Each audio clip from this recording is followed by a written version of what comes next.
It's Saturday and therefore it's time for an update on how far I am with my sales so I can buy the Bambu printer.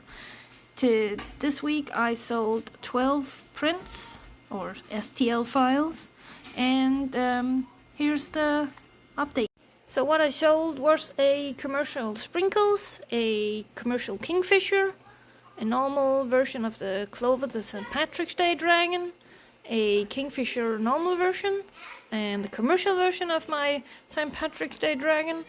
And then I sold 3 commercial versions of nugget and 3 normal versions. And I put in the numbers, so for this week it's 33 euros and 54 cents, and that brings us to a total of 497.32 euros, and I still need to save 871.68 euros. Remember to follow and like, and I will update you again next Saturday and see how far we are there. Take care, bye!